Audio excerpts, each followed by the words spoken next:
Bonjour à tous, je suis très heureux de vous retrouver aujourd'hui pour cette nouvelle année 2022. Je vous souhaite tous mes bons voeux de santé et de bonheur et bien sûr plein de restauration mécanique pour l'année en cours. J'étais un petit peu absent depuis quelques temps à faire des vidéos pour plein de raisons. Les priorités de la vie font que j'ai pas toujours le temps de vous présenter des tutos en mécanique. Et là, par rapport à la demande de pas mal de correspondants qui m'écrivent sur la chaîne, donc au mail qui est en bas de l'écran à gauche là, donc j'avais trouvé intéressant de faire un tuto sur l'extraction du joint de la demi-coquille de boîte. Donc on va voir ça tout de suite. Donc voilà la demi-coquille de boîte à vitesse qu'on trouve de part et d'autre de la boîte, qui elle fait la liaison entre la boîte à vitesse et les trompettes. Et donc à l'intérieur, on a un joint SPI qui est ici, qui lui fait l'étanchéité justement entre la noix de cardan et la boîte à vitesse. Il n'est pas rare que ça soigne souvent au niveau des joints, puisque au bout d'un moment, si le véhicule n'a pas tourné, il sèche, la lèvre arrive à sécher ou se déforme, etc. Voilà, il y a plein de facteurs qui font qu'on est en fuite. Donc le but, c'est de changer ce joint sans endommager la bague de roulement qui est à l'intérieur. Parce que ce roulement, on va le récupérer.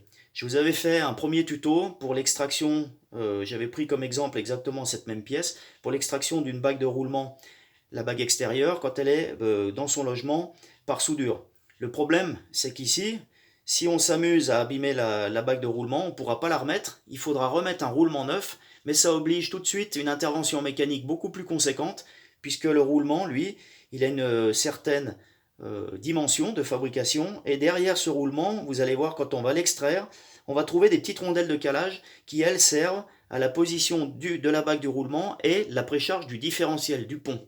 Donc le but, c'est vraiment de remettre cette même bague de roulement, à condition qu'elle soit en état, bien sûr, et donc remettre cette même bague et juste de changer le joint qui est à l'arrière.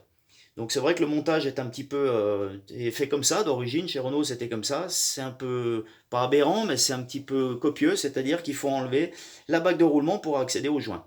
Donc il n'y a rien de sorcier finalement, on va voir comment on peut faire ça. Donc il nous faut du matériel de base, donc on va le détailler un petit peu. Il va vous falloir vous munir d'un fer plat assez conséquent, celui-là fait 15 d'épais, hein, mais un fer plat même de 10 ou 12 d'épais est largement suffisant, percé d'un trou au milieu, une tige filetée en M10, et M8 ça fait un peu juste, hein, M10 c'est conséquent, ça suffit, après 12, 14 comme on veut. Il va nous falloir aussi deux entretoises dans du tube, hein, donc là je les ai coupées brutes de sciage au mieux, au plus droit possible, donc deux entretoises. Et puis on va voir l'extraction. Derrière, on a une rondelle qu'on va mettre ici. Cette rondelle, elle a un rôle important. Elle va venir appuyer sur le joint au plus proche du diamètre du logement. Ici, on a le diamètre du logement qui fait à peu près 52 mm. Donc il faut trouver une rondelle qui vienne au plus près du diamètre extérieur. Si vous n'avez pas de rondelle métallique, ça c'est de l'aluminium, on peut prendre de l'acier, on prend ce qu'on veut. Vous pouvez très bien faire deux rondelles dans du contreplaqué de 10 ou 15 mm d'épais, quelque chose d'assez sérieux, vraiment ajusté pile poil au diamètre, de façon à ce qu'on pousse vraiment au plus proche de l'extérieur du joint. Donc on va préparer le montage. Donc on va mettre la demi-coquille dans l'étau. On vient prendre notre fer plat, nos deux entretoises qu'on vient préparer ici, comme ça, la grosse rondelle derrière qu'on vient mettre dans le joint qu'on a vu précédemment, une petite rondelle, un écrou, et là je viens maintenir l'ensemble. Ensuite je viens régler mes entretoises de façon à ce qu'elles soient bien au milieu, pour que l'effort soit bien réparti. Voilà, donc là on est bien réglé, on est au milieu du fer plat, on est bien sur les grosses oreilles, c'est pour ça que volontairement je l'ai serré sur une des petites oreilles ici. J'ai volontairement mis les deux entretoises en extérieur, plutôt que utiliser les trous, on aurait très bien pu utiliser les trous. La seule différence c'est que si on utilise les trous, on va faire l'arrêt des vis va se faire par l'arrière. Et en tirant, puisqu'on va faire un effort pour extraire la bague, en tirant, on aurait eu tendance à vouloir, dans l'absolu, déformer cette pièce-là. Donc redonner du serrage à cet endroit-là. Alors que nous, on veut justement qu'il y ait le moins d'effort possible pour pouvoir extraire la bague de roulement. Donc j'ai préféré mettre deux entretoises ici, puisque sous l'effet de l'effort ici, on va avoir tendance à appuyer ici en extérieur et donc tendre à ouvrir un petit peu l'alésage ici pour libérer un petit peu de tension au niveau de la bague de roulement. Donc là maintenant, on va y aller. On va pouvoir prendre nos deux clés. Donc les deux clés ici. Et là vous allez voir, à cet endroit-là, la bague qui est à l'intérieur va pouvoir sortir facilement. Donc on va voir. Je force un petit peu, donc là on a une élasticité au départ, on s'assure que la rondelle porte bien sur le joint et ne soit pas en travers sur la pièce ici.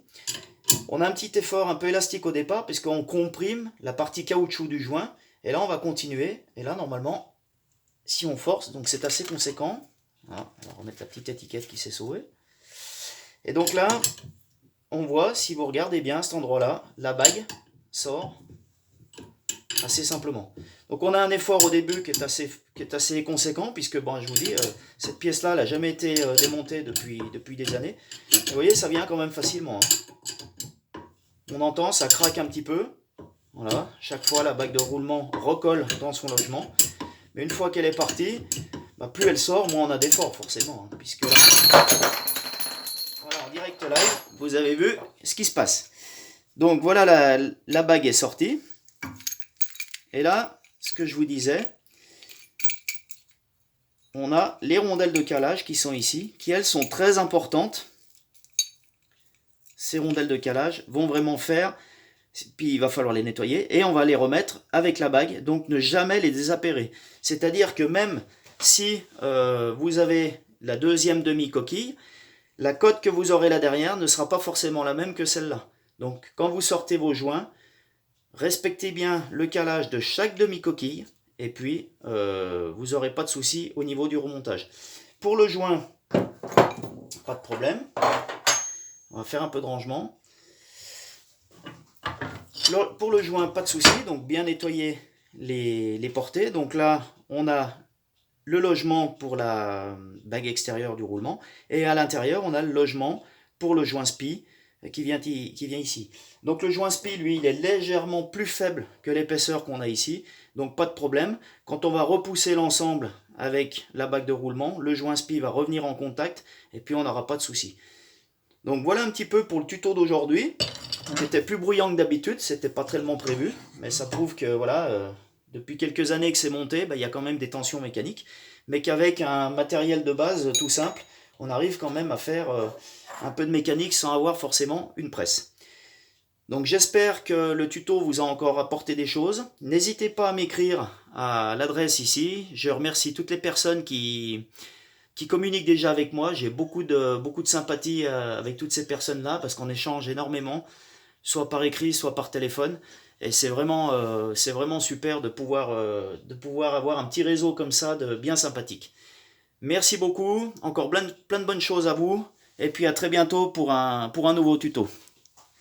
Bye bye.